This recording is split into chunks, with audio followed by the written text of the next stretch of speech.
Well, federal agents are narrowing in on Joe Biden's embattled son, Hunter. The Washington Post is reporting that the agents who are currently in the midst of an investigation into Hunter Biden have enough sufficient evidence to charge him. Joe Biden's second son has been under federal investigation over some of his business dealings since 2018. It is being conducted by Delaware US Attorney David Weiss, who was appointed by former President Donald Trump.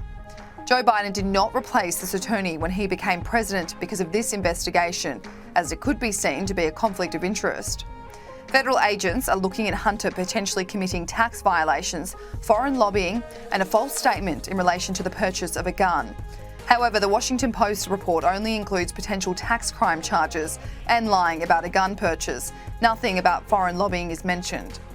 It was reported in July that the investigation into Hunter had reached a critical stage and agents were weighing up filing possible charges against him. But critics doubt the president's son will ever see jail time for potentially committing these crimes. The thing is, despite the fact that Trump's guy, David Weiss, is running the investigation, he is simply supervising it. Any potential prosecution or indictment of charges will come down to the Justice Department and the Attorney General, Merrick Garland, who is Biden's guy. In July, there were calls for a special counsel to be appointed because of fears a potential conflict of interest wouldn't lead to a fair result. We are just mere weeks away from the midterm elections as well, and indictments of charges of political figures won't happen before an election. Hunter Biden's lawyers, however, have accused investigators of leaking this information. In a statement, lawyer Chris Clark wrote, "It is a federal felony for a federal agent to leak information about a grand jury investigation such as this one. Any agent you cite as a source in your article apparently has committed such a felony. We expect the Department of Justice will diligently investigate and prosecute such bad actors.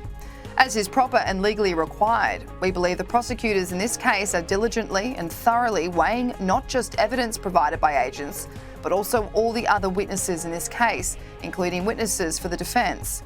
That is the job of the prosecutors. They should not be pressured, rushed, or criticised for doing their job." Now, Hunter Biden hasn't just been in the spotlight since this investigation began. When the contents of his discarded laptop began to leak in 2020, it revealed a tangled web of personal and professional scandals for him. Within the laptop was incriminating photos and videos, a twisted web of overseas business dealings, and countless calendar meetings with figureheads that you wouldn't want to be caught associating with. But while all of this has gone on, President Joe Biden has claimed that he has never had anything to do with his son's business deals. Not once has he asked or spoken to Hunter about it. That statement has angered Republicans and Americans who just don't buy it, especially Hunter's former business partner, Tony Bobulinski, who, on the record, has told Tucker Carlson that Joe Biden was in fact involved in these business deals. I call it the Biden family because, as you know, it's been I say well documented, you well documented it, but I met with Joe multiple times. Yes. And now, subsequent to the election, he's now the sitting president of the United States, but there are hundreds of data points that Joe Biden was acting in a capitalistic term, I would say the chairman. The chairman of JP Morgan doesn't take 8 meetings down with the people, analyzing companies. The chairman serves a purpose, right? He's a figurehead. He shows up at meetings, shakes hands, advises, has faith in his team. Effectively, that was Joe Biden's role in the Biden family business ventures and around the world. And not just my venture. I met with him multiple times. But the Democratic Party should be a little worried because the Republican Party has vowed to take action. Members of the GOP have said that if the party takes back control of the House at the midterm elections, they will be holding hearings into Hunter Biden's scandals. They will subpoena people, they will attempt to hold people accountable and get to the bottom of all of it. Fox News' The Five weighed in on today's story with Greg Gutfeld making the point that the entire scandal of the president's son has almost been diluted over time because it really has been drip-fed to the public. God, I wish I had Hunter's power.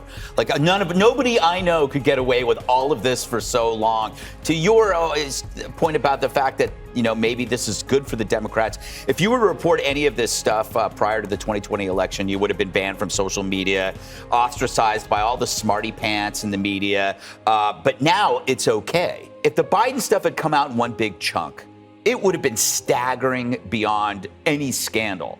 I mean, that collusion, the influence peddling, the drugs, the hookers, the guns. It's a massive story, but it kind of like dripped out. It was diluted by time. So now it's kind of like a daily comic strip.